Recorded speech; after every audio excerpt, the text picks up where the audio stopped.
Okay, hi, I'm Unsu, and this is a new YouTube show that we are trying out, Breaking the Spell. Hi, and I'm Douglas. Thanks guys for tuning in. I'm sure for some of you, you're going to be our personal friends and you're probably curious as to what we're doing here. So in any case, right, Breaking the Spell is actually a channel that me and Unsu have come up with. I really credit him with coming up with the name of it, so I'm going to leave it to him to just tell you, what's the point and the purpose of this channel. So take it away. Okay, so Breaking the Spell, I think first of all, suggests that there is something that we need to break out of. And so, when we look around us, there are a lot of problems, I think, in society, whether it's the climate emergency, social inequality, and when I think about how difficult these problems are to break or even talk about, it's almost as if there's a spell that we're under. So that was one of my inspirations for coming up the name. And also, of course, I have this book by Daniel Dennett called Breaking the Spell. Haven't actually read it completely, but Daniel Dennett's one of my favorite philosophers. Yep. And I think subconsciously that title popped into my head. Yeah, so I remember when you first introduced the name to me, we were coming up with some ideas. We wanted to even contemplate making it more localized or, wanting it to be very radical, But I think this name really, fitted very well with what we were thinking. Same like you, right? My purpose into coming up with this channel is that I do feel that there are a lot of conventional ideas out there. These conventional ideas pertain to many things that we have to deal with on a practical basis, right? So like you just mentioned, the climate crisis, social inequality, racism, LGBTQ rights, and there's all sorts of things that happens in our lives where we are told a certain myth, right? We're told a certain narrative, and it usually comes from, as we like to imagine, from the government, from major institutions, all these power structures, right? And they have a certain rhythm or a certain way of saying certain things, and I think you and I agree that we listen to these things, but we sometimes are not convinced by them.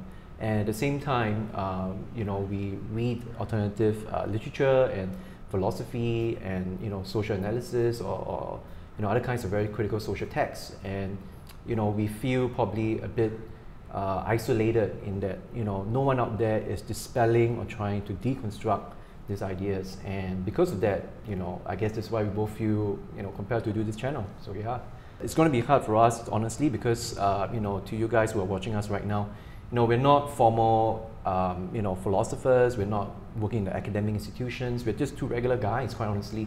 And so we're actually doing this because it's our own passion, our own interest to just bring these ideas to the forefront and to educate you guys. So and that's the other thing about us, right, which is we're quite raw. We do this without a script. There's no teleprompters here, right? So we're all doing this just you and me just doing this just out of the basis of our own sheer effort and interest. Yeah.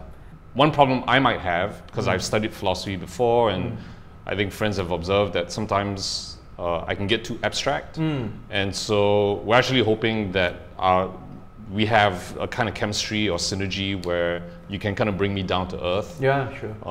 So that's your role. That's your role on this channel. Happy to do that job. Yeah. So what kind of people are you hoping to watch us? What kind of audiences are you hoping to reach out to? That's a really good question. I mean, really, I'll have to admit, I have no idea what the audience for this kind of show is. I think I'm just starting out, first of all, trying to do something that I would want to watch. So it's got to be, someone who's interested in discovering new ideas, discovering new books or writers, who really wants to challenge themselves to think in unconventional ways, and who is looking at ways of looking at the world and society from different angles. Now, you and I both know that we're not trying to do like a college level philosophy 101 course. We're not trying to do that. But actually, I think that's our strength. I think what you and I can do is that we can pick something that's contemporary. So an example to me is say the climate crisis or meritocracy, social inequality, and we can go straight to the current ideas, and these ideas are important, right? These ideas actually produce policies and real changes in the world. And they may be happening some other part of the globe, but here in Singapore, for example, maybe the people here don't know about it, or they want to know about it, but they just have no idea, right? So in any case, I generally believe that our channel should service those folks. That it doesn't matter whether you're working class, whether you're middle class, whether you're of any ethnicity, what education level you are. In fact, if anything, we want to reach out to the most bottom level. Like the more you don't try, the more that if you as a person feel confounded by these things, the more me and Unsu and I want to help you, and we want to try to just introduce you to these ideas. You don't have to be convinced by them. Maybe you might not find both of us very credible, but I think we're trying. Yeah.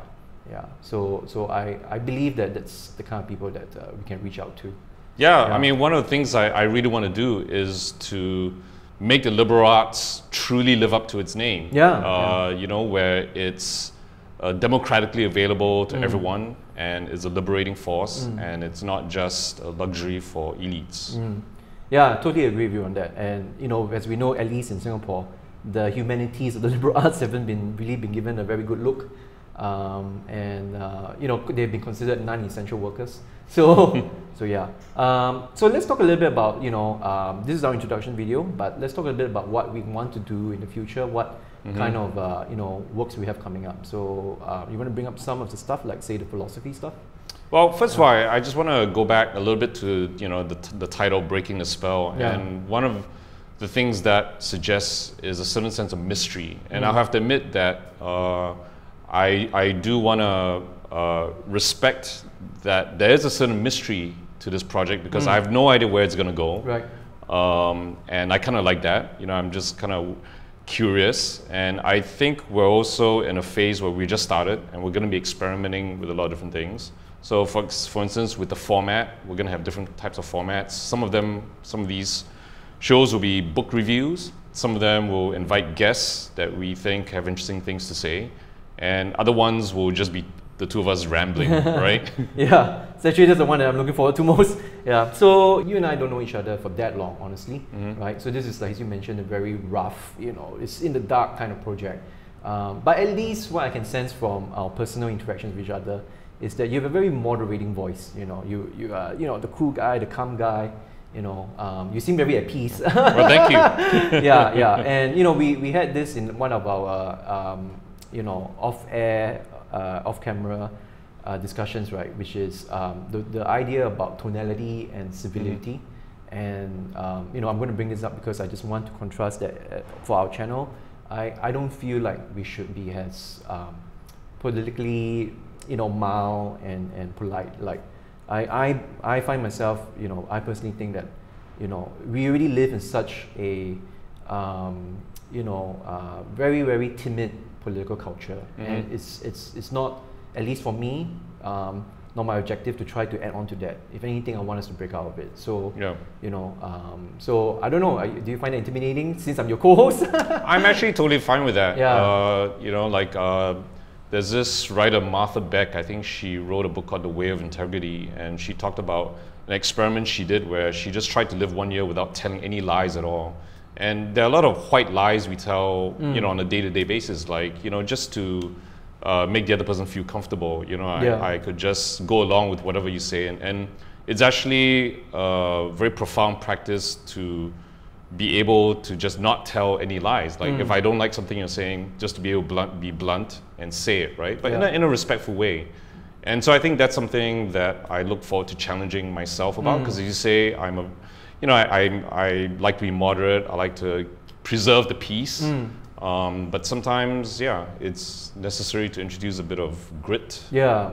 And I think, really personally speaking, if we were to do a channel where we are meek and we just still try to be polite and just try to slip in a alternative idea, but we don't want to back it with 100% conviction or with our own raw emotions, right? Because our emotions also count a lot. It's easy to read something and to tout it and to say it in a very didactic kind of way, but if there's no emotion behind it, it doesn't sound like a human being that is passionate about the ideas and that wants to see it being fulfilled, in the real world. So, so I hope, we come off passionate also at the same time as well. And yeah, and you know, that is there any last words you want to say before we, you know? Yeah, I mean, I think maybe I just want to talk about maybe how I see the style of the show. Yeah.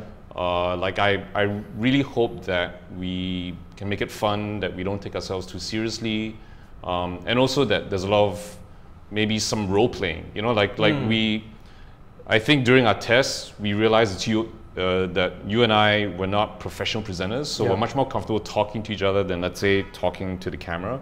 But maybe once in a while we'll experiment. We'll try different things. We'll mix it up. Give us a chance, guys. Yeah, give us a chance. And so I see this as something that we will iterate along the way. And I think the most important thing for me is that I personally, if I had to choose between authenticity and scale, I would choose authenticity. So, you know, I would rather be myself and have very, very few viewers than to have lots and lots of viewers, but I felt like I couldn't be myself. 1,100% with you on that one. Yeah, authenticity means the most to me, and I think we can't help but be authentic and honest on this channel. So yeah, with that said, hope you guys enjoyed our first introduction video. Okay, so we had a little bit of a gaffle. I wanted to have a good way of finishing off our introduction video, so I just want to say this, right?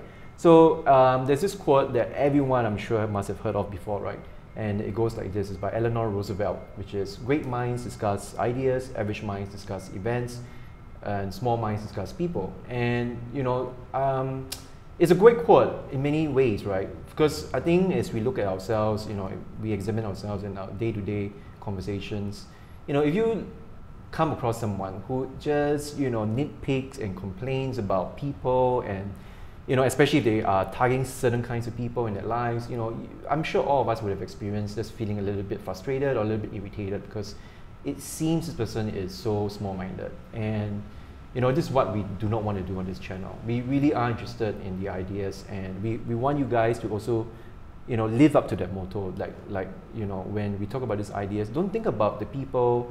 The events do matter, because obviously if we're going to talk about climate change, for example, there's a reason why we are experiencing climate change right now. There were certain ideas that were promoted and were propagated to have to lead us to this point, right? Of hopefully there's a point of return, but you know, sadly speaking, some people say point of no return. But in any case, right, that's the thing, which is we need to, you know, be decisive about the idea that it's the ideas that we want to target, and it's not so much the people. And yeah, we want to deconstruct the events, but you know, it is really about the ideas that we are hitting on. Yeah, what do you think? Yeah, no, I really like the quote, and I think it's a perfect way to sum up our intentions behind the show. I think on the hierarchy of things to talk about, gossip is definitely on the bottom of my list. Ideas are on the top, because there's something very timeless about ideas. And events, you know, like, I have to be honest, these days I actually hardly read the news, you know. So yeah, I'm very happy with that quote. So anyway, guys, we hope this quote just, you know, gives you a good food for thought, right? And you know, we hope to see you in the next video.